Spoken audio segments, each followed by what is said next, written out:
സാഹിതി ഓൺലൈൻ്റെ വ്യക്തിമുദ്ര പരിപാടിയിലേക്ക് എല്ലാ പ്രേക്ഷകർക്കും സ്വാഗതം.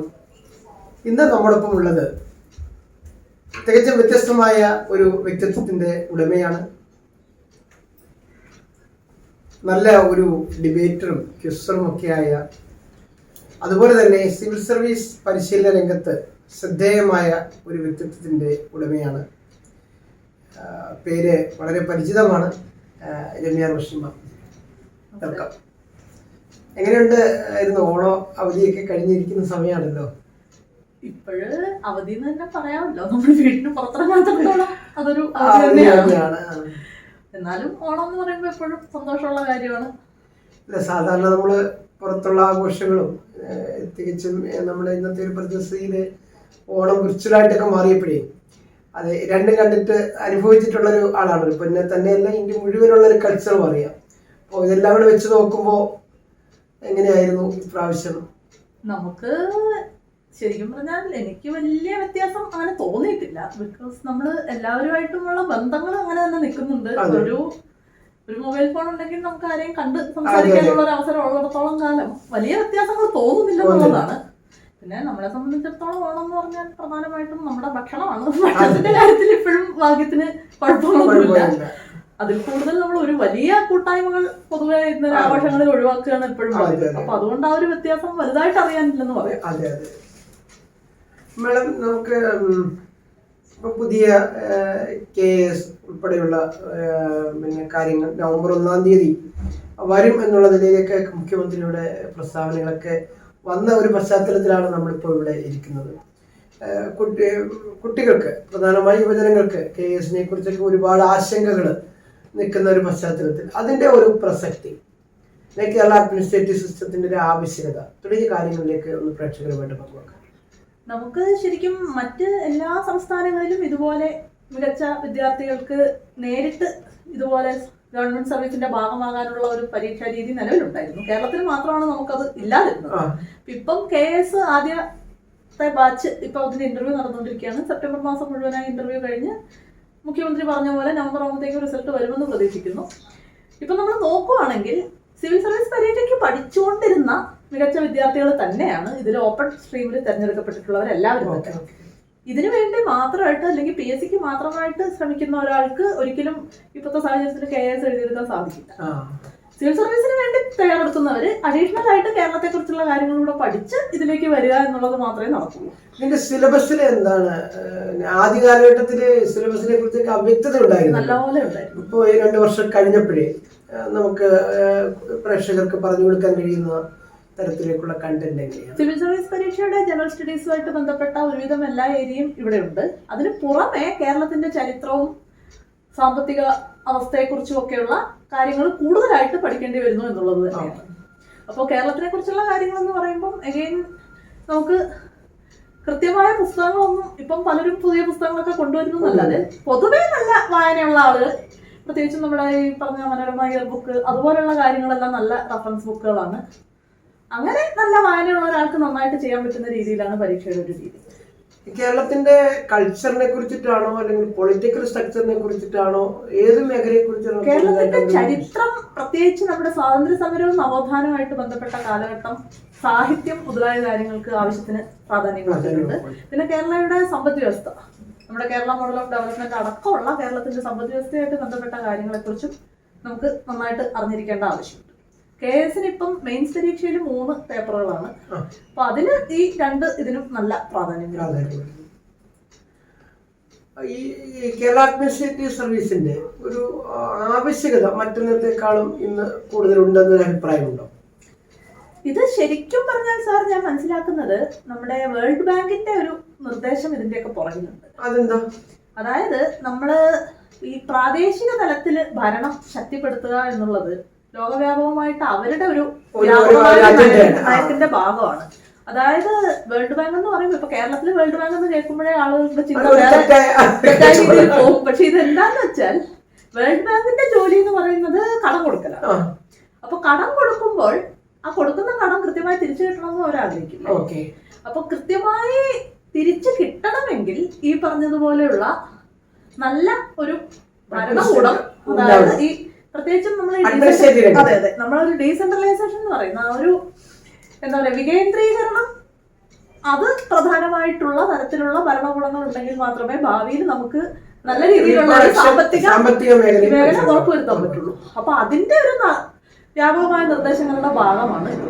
പക്ഷെ ഇന്ത്യയിലെ മറ്റെല്ലാ സംസ്ഥാനങ്ങളിലും ഇത് ആദ്യമേ ഉണ്ട്, ഇവിടെ മാത്രമേ ഇല്ലാതിരുന്നുള്ളൂ. അപ്പം ശരിക്കും പറഞ്ഞ മറ്റ് സംസ്ഥാനങ്ങളിലെ പിന്നെ അല്ലെങ്കിൽ സിവിൽ സർവീസ് പോലെയുള്ള കേഡറിൽ വരുന്നവർക്ക് ഇവിടുത്തെ കൾച്ചറുമായി ബന്ധപ്പെട്ട് കാര്യങ്ങൾ കുറച്ചുകൂടി ബുദ്ധിമുട്ടാണ് എന്നുള്ളത് കൊണ്ടായിരിക്കണം ഈ പ്രാദേശിക സെറ്റപ്പിലുള്ള അഡ്മിനിസ്ട്രേറ്റീവ് സിസ്റ്റത്തിന് വേൾഡ് ബാങ്ക് അങ്ങനെ പറയാൻ പറ്റില്ല. പക്ഷെ കുറച്ചുകൂടെ ഈ വികേന്ദ്രീകരണം തന്നെയാണ് അവർ മുന്നോട്ടുള്ളത്, അത് വളരെ വ്യക്തമാണ്. ഓക്കെ, ഇത് നല്ലൊരു അവസരമാണ്. അതായത് മറ്റെല്ലാ സംസ്ഥാനങ്ങളിലെ കുട്ടികൾക്കും അവർ ഒരു കേന്ദ്ര പരീക്ഷയ്ക്ക് തയ്യാറാക്കുന്നതിനോടൊപ്പം അവരുടെ സംസ്ഥാന ഗവൺമെന്റിന്റെ ഭാഗമാകാനുള്ള പരീക്ഷകളിലും പങ്കെടുക്കാം. പക്ഷെ നമുക്ക് ഇവിടുത്തെ കുട്ടികൾക്ക് അത് പറ്റാതെ PSC മറ്റു പോസ്റ്റുകളൊക്കെ ഇതിന്റെ വളരെ താഴെയാണ്. ഇത് അതും 3 സ്ട്രീമായിട്ട് ഉള്ള ആ ഒരു സെലക്ഷൻ രീതി വളരെ നന്നായിരിക്കുന്നു എന്നാണ് എനിക്ക് തോന്നുന്നത്. അപ്പൊ അങ്ങനെ വരുമ്പോ പുതിയ തലമുറയ്ക്ക് ധാരാളം അവസരങ്ങൾ ഈ KS വഴി ഉണ്ടാകാനുള്ള ഒരു പോസിബിലിറ്റി കുറിച്ചിട്ടുള്ള ഉണ്ട് സാർ. അതെന്താണെന്ന് വെച്ചാൽ ഇപ്പം നമ്മുടെ മലയാളികളുടെ ഒരു രീതി വെച്ചിട്ട് നമ്മൾ ഗവൺമെന്റിന്റെ ഒക്കെ ഭാഗമാവുകയാണെങ്കിൽ ഏറ്റവും വീടിനടുത്ത് തന്നെ ജോലി കിട്ടുക എന്നുള്ളതും അല്ലെങ്കിൽ എവിടെ വേണേലും പോകാന്നുള്ളത് ഓരോ രീതിയാണ്. ഇന്ത്യയുടെ മറ്റു ഭാഗങ്ങളിൽ ജോലി ചെയ്യാൻ പൊതുവെ എത്ര പേര് താല്പര്യപ്പെടുന്നു അറിയില്ല. നമ്മൾ സാംസ്കാരികപരമായിട്ടും എല്ലാം തന്നെ ഒരുപാട് വ്യത്യാസങ്ങൾ ഉള്ളതുകൊണ്ട് ഇവിടെ തന്നെ നിൽക്കുകയാണെങ്കിൽ ഇവിടെ അങ്ങനെ നോക്കുമ്പോൾ ഇതൊരു വളരെ നല്ല അവസരമാണെന്ന് തോന്നുന്നു. അപ്പൊ അങ്ങനെ വരുമ്പോൾ നമ്മുടെ പുതിയ കുട്ടികൾക്ക്, അതായത് ഡിഗ്രിക്കൊക്കെ പഠിക്കുന്ന കുട്ടികൾക്ക് അവരുടെ ഒരു പാത്വേ അല്ലെങ്കിൽ എഡ്യൂക്കേഷൻ കരിയർ അവരെങ്ങനെ ചിട്ടപ്പെടുത്തിയാൽ ഈ നമ്മുടെ ഈ പൊതുപരീക്ഷ UPSC ആണെങ്കിലും KS പോലുള്ള പരീക്ഷകളിലും മെച്ചപ്പെട്ട ഒരു വിജയത്തിലേക്ക് എത്താൻ കഴിയും, അവർക്ക് കൊടുക്കാൻ പറ്റുന്ന ഒരു ഉപദേശം? നമ്മള് ഇപ്പം എല്ലാവരും തന്നെ കാണിക്കുന്ന ഒരു വലിയ തെറ്റായ ഒരു നടപടി എന്ന് പറയുന്നത് നമ്മള് പരീക്ഷയിൽ ഉപയോഗിക്കാൻ ആവശ്യമുള്ള അറിവുകളിലേക്കാണ് നമ്മുടെ ശ്രദ്ധ പോകുന്നത്. പക്ഷെ അത് എന്ന് പറഞ്ഞാൽ നമ്മളൊരു 3 മാസം മുറിയടച്ചിട്ടിരുന്ന് കാണാതെ പഠിച്ചാൽ നമ്മുടെ തലത്തിൽ കേട്ടാൻ പറ്റുന്ന കാര്യമേ ഉള്ളൂ ഈ അറിവിന്റെ കാര്യം. പക്ഷെ നമ്മൾ ചെയ്യേണ്ടത് കഴിവുകൾ വളർത്തുക എന്നുള്ളത്. നേരത്തെ ഇതിനെക്കുറിച്ച് ആലോചിക്കുന്ന ഒരാൾ സ്കൂളാണെങ്കിലും കോളേജാണെങ്കിലും കഴിവുകൾ വളർത്തുക എന്ന് പറയുമ്പം ഇപ്പൊ ഒരു പാരഗ്രാഫ് വായിച്ചിട്ട് അതിന്റെ ഒരു ചുരുക്കം, അല്ലെങ്കിൽ ഒരു പുസ്തകം വായിച്ചിട്ട് ആ പുസ്തകത്തിനെ കുറിച്ച് ഒരു 100 വാക്കിന് നമുക്ക് ചുരുക്കാൻ പറ്റില്ല. അത്തരത്തിലുള്ള കഴിവുകൾ, ആ കഴിവുകൾ ഡെവലപ്പ് ചെയ്യാനുള്ള പറഞ്ഞതുപോലെ നമ്മള് ഈ എന്താ പറയാ നമുക്ക് എല്ലാ മത്സര പരീക്ഷയുടെ ആദ്യഘട്ടം ഈ പറഞ്ഞ മൾട്ടിപ്പിൾ ചോയ്സ് ക്വസ്റ്റ്യൻസിലേക്ക് വരുന്നു. ഒരു 4 ഓപ്ഷൻസ് വരുമ്പോൾ കറക്റ്റായ തീരുമാനമെടുക്കാനുള്ള ഒരു കഴിവിന്റെ ഒരു പ്രശ്നവും കൂടി ഉണ്ട്. അപ്പൊ നമുക്ക് അറിവുകൊണ്ട് ഉപയോഗമുണ്ട്, പക്ഷെ അത് ഇങ്ങനെയുള്ള രീതിയിൽ പ്രകടിപ്പിക്കാനുള്ള അവസരം, പിന്നെ ഈ പറഞ്ഞതുപോലെ സംസാരിക്കാനുള്ള, അതായത് നമ്മളെക്കാളും മുതിർന്ന ആളുകളോട് നന്നായിട്ട് കംഫർട്ടബിൾ ആയിട്ട് സംസാരിക്കാനുള്ള കഴിവ്, ഇങ്ങനെ കഴിവ് വളർത്താനുള്ള ഒരു വേദി കുട്ടികൾ ചെയ്യേണ്ടത്. ഇപ്പം കുട്ടികൾക്ക് വേണ്ടി നടത്തുന്ന പരിശീലന പരിപാടികൾ സിവിൽ സർവീസുമായിട്ട് ബന്ധപ്പെട്ടൊക്കെ തന്നെ എല്ലായിടത്തും അവര് സിലബസിലേക്കാണ് പോകുന്നത്. അതാണ് വളരെ വലിയൊരു തെറ്റായ കാഴ്ചപ്പാടാണ്. അപ്പം അറിവ് വളരുന്നതോടൊപ്പം തന്നെ ക്രിട്ടിക്കൽ തിങ്കിങ്ങും കുട്ടികളിൽ ഡെവലപ്പ് ചെയ്യാനുള്ള ഒരു ശ്രമം വളരെ ചെറിയ പ്രായത്തിൽ തന്നെ.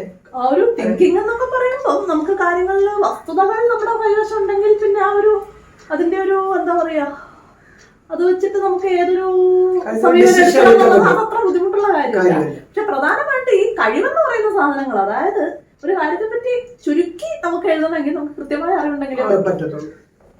ഇപ്പോഴും നമ്മൾ ഇന്റർവ്യൂ നടത്തുമ്പോൾ പലരും നമ്മൾ ചോദ്യങ്ങൾ ചോദിക്കുമ്പോൾ അവര് ആവശ്യമില്ലാത്ത കാര്യങ്ങൾ, അതായത് ഇപ്പൊ ഉദാഹരണത്തിന് കുടുംബശ്രീ എങ്ങനെയാണ് കേരളത്തിലെ ആ ഒരു സാമ്പത്തിക രംഗത്ത് അതിന്റെ സ്വാധീനം എന്താണെന്ന് ചോദിക്കുമ്പോൾ സ്വാധീനത്തിലേക്ക് വരിക. അവരാദ്യമേ കുടുംബശ്രീ വലിയ സംഭവമാണ്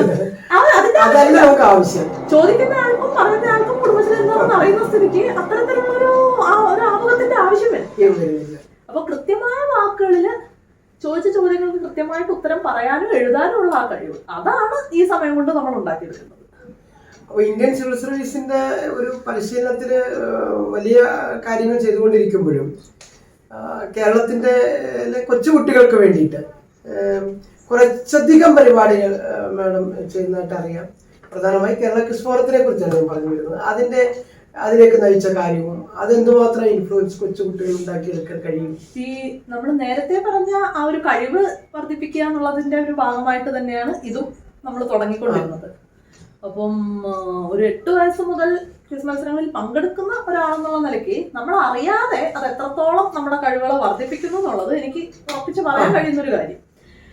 അപ്പം അതിൽ നമ്മൾ ഒരുപാട് ക്വിസ് ഫോറത്തിന്റെ നമ്മുടെ പരിപാടികളിൽ നിന്ന് നമുക്ക് ഓരോ മാസവും ചെയ്യുന്ന പരിപാടികൾ നമ്മൾ നോക്കുമ്പോൾ നമ്മൾ പുതിയ അറിവുകളിലേക്ക് പോകുന്നുണ്ട്, ചോദ്യങ്ങൾ കൊടുത്ത് ഉത്തരങ്ങൾ വർക്കൗട്ട് ചെയ്യിക്കുന്നുണ്ട്.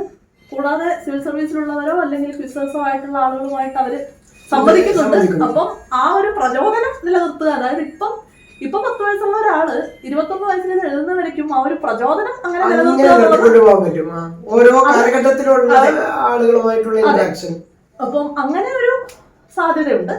രണ്ടാമത് അവര് ഇപ്പൊ സിലബസുമായി ബന്ധപ്പെട്ട ചോദ്യങ്ങൾ, പുതിയ കറണ്ട് അഫയേഴ്സുമായിട്ട് ബന്ധപ്പെട്ട ചോദ്യങ്ങൾ, അങ്ങനെ ഒരു മാസം അവരെങ്ങനെയും ഒരു 50 പുതിയ ചോദ്യങ്ങളുമായിട്ടെങ്കിലും അവര് പരിചയപ്പെട്ടു പോകുന്നുണ്ട്. അതെ, അപ്പൊ ആ ഒരു ശീലം നമ്മൾ പുതിയ എന്തെങ്കിലും കണ്ടാൽ അത് നോട്ട് ചെയ്ത് വെക്കാനും അതിനെക്കുറിച്ച് അറിയാനുമുള്ള ഒരു ശീലം വളർത്തുക എന്നുള്ള ഒരു പദ്ധതിയും കൂടി അതിന്റെ പുറകിലുണ്ട്. അപ്പൊ നേരത്തെ പറഞ്ഞ കഴിവ് വളർത്തുന്ന രീതിയിൽ ആരും തന്നെ ഇപ്പൊ ഒന്നും ചെയ്യുന്നില്ല എന്ന് മനസ്സിലാക്കിയതിന്റെ പുറത്താണ് നമ്മുടെ ഈ ഒരു ക്വിസിന്റെ ഒരു തുടക്കം. അതിന്റെ ഒരു വർഷം കഴിഞ്ഞപ്പോഴേ ഒരു വിലയിരുത്തൽ എന്നുള്ള നിലയിൽ ഈ കുട്ടികൾ എന്തുമാത്രം ഇൻഫ്ലുവൻസ് ഉണ്ടാക്കിയിട്ടുണ്ടാകാനുള്ള പോസിബിലിറ്റി? സത്യം പറഞ്ഞാൽ അവര് ഒരുപാട് പേരെ കണ്ടതിന്റെ ഇൻഫ്ലുവൻസ് ഉറപ്പായിട്ടും ഉണ്ടായിട്ടുണ്ടാകും. അതായത് ഒരുപാട് പേര്, അതായത് ഓരോരുത്തർക്കും പറയാനുള്ള കഥകൾ വ്യത്യാസമുണ്ട്. അപ്പൊ നമ്മൾ പ്രമുഖരായ ക്വിസേഴ്സ് വേറെ വന്നിട്ടുണ്ടായിരുന്നു. അപ്പൊ അതിന്റെ ഒരു സ്വാധീനം, ആ ഒരു ഇൻഫ്ലുവൻസ് ഉറപ്പായിട്ടുണ്ട്. നമ്മൾ ചോദ്യങ്ങൾ കൊടുക്കുന്ന കാര്യത്തില് ഇതിലെന്താണ് പ്രശ്നം എന്ന് വെച്ചാൽ, നമ്മൾ ഓൾറെഡി സംസാരിച്ചിട്ടുണ്ട് സാർ, നമ്മുടെ ഈ രക്ഷിതാക്കളുടെ ഇടപെടൽ നമ്മൾ ക്ലാസ്സിൽ ചോദ്യം ചോദിക്കുമ്പോൾ അതൊരു വലിയ പ്രശ്നമാണ്. അതൊഴിച്ചാൽ നമുക്ക് ഒരു വർഷത്തെ നമ്മുടെ പ്രവർത്തനം വളരെ സംതൃപ്തി നൽകുന്നു എന്ന് തന്നെ പറയേണ്ടി വരും.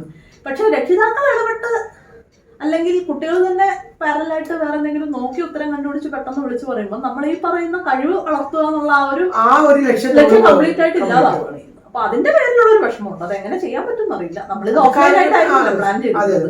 അത് കാലഘട്ടത്തിന് അനുസൃതമായ ഒരു മാറ്റം പിന്നീട് അവരിലേക്ക് എന്തായാലും എത്തുന്നുണ്ട്. അധികം പേര് ഇതെല്ലാം എഴുതിയെടുക്കുകയും നമ്മളത് സ്ലൈഡുകളിലുള്ള കാര്യങ്ങളൊക്കെ എഴുതിയെടുക്കുകയൊക്കെ ചെയ്യുന്നത്. അപ്പൊ അതിന്റെ ഗുണം അവർക്ക് കിട്ടും. കഴിവുകൾ ഡെവലപ്പ് ചെയ്യാൻ ഇത് മതിയാവുമോ ഒരു സംശയം ബാക്കിയുണ്ട്. പക്ഷെ ഓൺലൈൻ ആയതുകൊണ്ട് അതിൽ കൂടുതലായിട്ട് ചെയ്യാൻ കഴിയുന്ന സാഹചര്യം നമുക്ക് ഇതല്ലാതെ വേറെ ഓപ്ഷൻ ഇല്ലല്ലോ, ചെയ്യാൻ പറ്റാത്തതുകൊണ്ട്.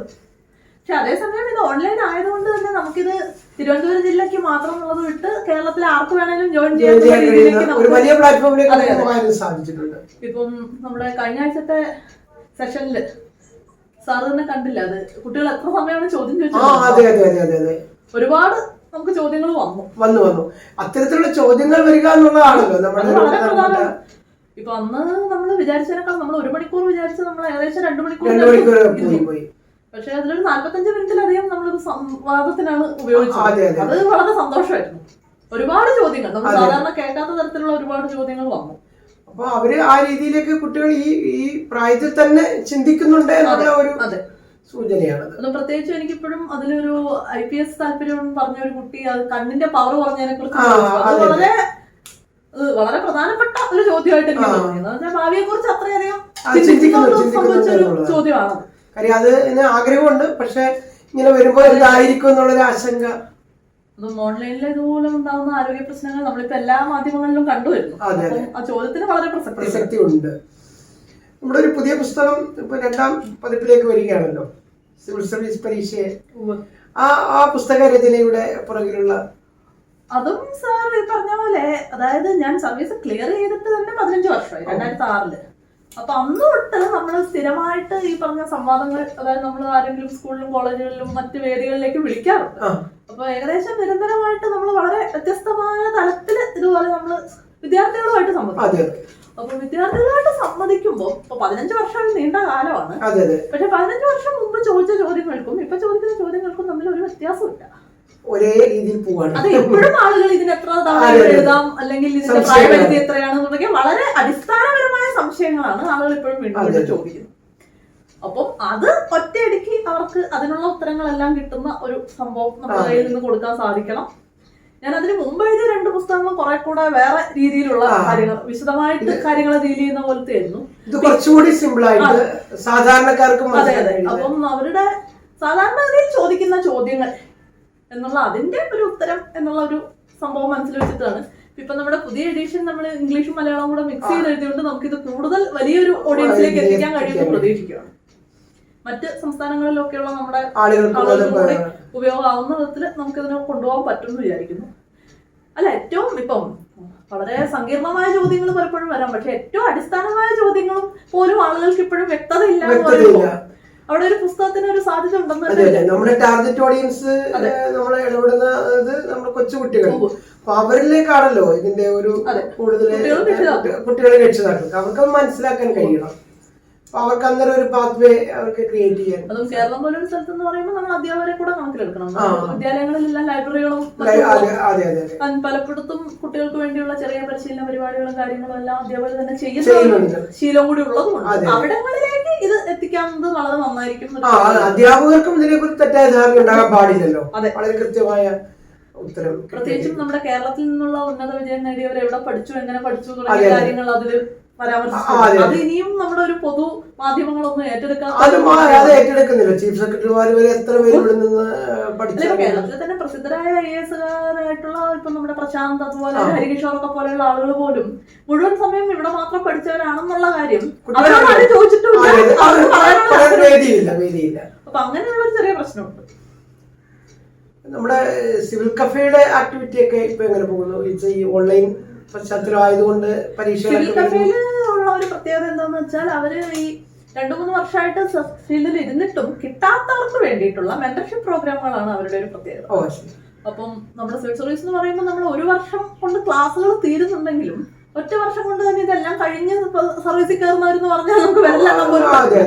അപ്പൊ അങ്ങനെ വരുമ്പോൾ തുടർന്നുള്ള ആ ഒരു സപ്പോർട്ട് വളരെ പ്രധാനമാണ്. പലരും 2ാമത്തെയും 3ാമത്തെയും അല്ലെങ്കിൽ 3ാമത്തെയും 4ാമത്തെയും ഒക്കെ ശ്രമത്തിലായിരിക്കും ഒരു ലെവലിലേക്ക് വരുന്നത്. അപ്പൊ അങ്ങനെയുള്ള കാര്യത്തിലുള്ള ആ ഒരു മെന്റർഷിപ്പ് പ്രോഗ്രാമാണ് ഏറ്റവും ഭംഗിയായിട്ട് അവർ ചെയ്തു തുടങ്ങിയതും അതാണ്. അപ്പൊ അവര് അവിടെ ഒരു കുട്ടി അഡ്മിഷൻ എടുത്തു കഴിഞ്ഞാൽ ഏതാണ്ട് ഒരു 4-5 വർഷം അത് കണ്ടിന്യൂ ചെയ്തു പോകുന്ന. അല്ല, അത് പൊതുവെ ഇൻസ്റ്റിറ്റ്യൂട്ടുകൾ ചെയ്യാറുള്ളത് തന്നെയായിരുന്നു. പക്ഷെ ഇവരത് കുറെ കൂടെ സിസ്റ്റമാറ്റിക് ആയിട്ട് കുറച്ച് കുട്ടികളെ ഒരു മെന്ററിന്റെ കീഴിലാക്കി മോണിറ്റർ ചെയ്യുന്ന പോലെയുള്ള രീതിയിൽ ചെയ്യുന്നുണ്ട്. നമ്മുടെ പുതിയ ബാച്ച് അത് റെഗുലർ ബാച്ച് അത് വേറെ നടക്കുന്നുണ്ട്.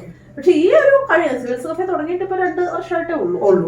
2019 തുടങ്ങിയാണ്. അപ്പൊ തുടക്കത്തിൽ ഇതുപോലെ റീഡിംഗ് റൂമും ഇതുപോലെ മെന്റർഷിപ്പും ആയിട്ട് തുടങ്ങി. ഫുൾ ടൈം ബാച്ചും ഉണ്ട്, പിന്നെ ടെസ്റ്റ് ബാച്ചുകളുണ്ട്, അങ്ങനെയുള്ള ഒരുപാട്. അപ്പൊ ഇനി അങ്ങോട്ട് അങ്ങനത്തെ സ്ഥാപനങ്ങൾക്ക് പ്രസക്തി കൂടുതലാണ്. നമ്മൾ ആദ്യത്തെ 1 വർഷം മാത്രമേ ശരിക്കും full time class room class എടുക്കേണ്ട ആവശ്യം. പിന്നെ അവർക്ക് സപ്പോർട്ടാണ് ആവശ്യം. അത് ഈ പരീക്ഷയുടെ ഒരു സമ്മർദ്ദം എന്ന് പറയുമ്പോൾ അങ്ങനെയുള്ള ഒരു ഗ്രൂപ്പ് കൂടെ ഇല്ലെങ്കിൽ എപ്പോഴും ഭയങ്കര പ്രശ്നമായിരിക്കും. ഇപ്പൊ കുറെ ഇപ്പം നമ്മുടെ സിവിൽ സർവീസിലേക്കാണെങ്കിലും അല്ലെങ്കിൽ KS-ലേക്കാണെങ്കിലും കുറെ ഇന്റർവ്യൂസ് ഒക്കെ നടന്നുകൊണ്ടിരിക്കുന്ന ഒരു സമയമാണ് ഇപ്പൊ നോക്കാണ്.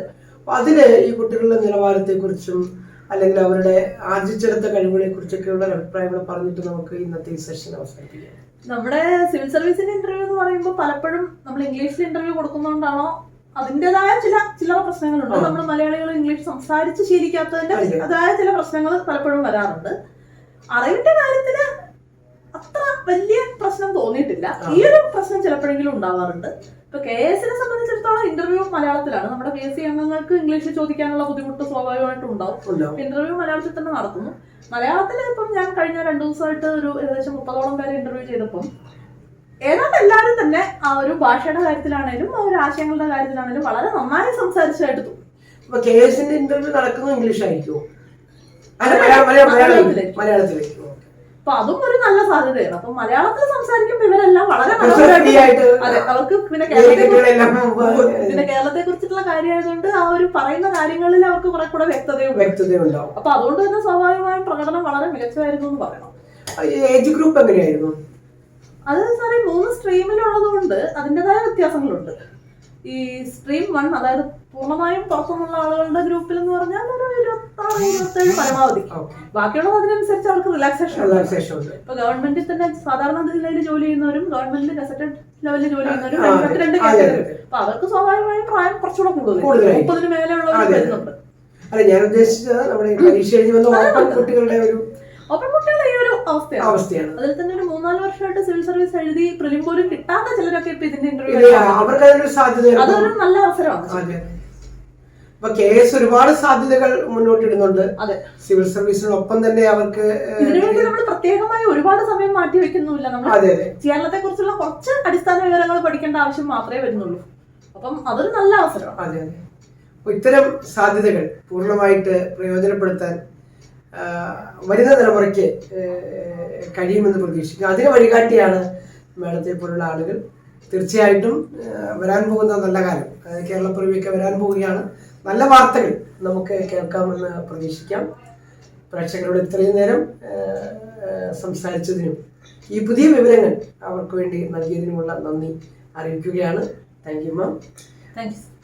നമ്മുടെ ഒരു ചെറിയ ഒരു ഉപഹാരം എന്ന് പറഞ്ഞാൽ സാഹിത്യ പബ്ലിക്കേഷന്റെ ഏറ്റവും പുതിയ പുസ്തകമാണ് ഇത്. പ്രകാശനം ചെയ്യപ്പെട്ടിട്ടില്ല. പുകാർ മുതൽ വഞ്ചി വരെ എന്ന് പറഞ്ഞ ചിലപ്പതികാരത്തിലൂടെയുള്ള യാത്രയാണ്. മാഡത്തിനും ഒരു ആൻസൈറ്റി ഉണ്ടാകുന്നതിന് ബുക്കാകാനുള്ള സാധ്യതയുണ്ട്. സാഹിത്യക്ക് വേണ്ടി ഇത് ഞാൻ ഗിഫ്റ്റ് ചെയ്യുന്നു. Thank you.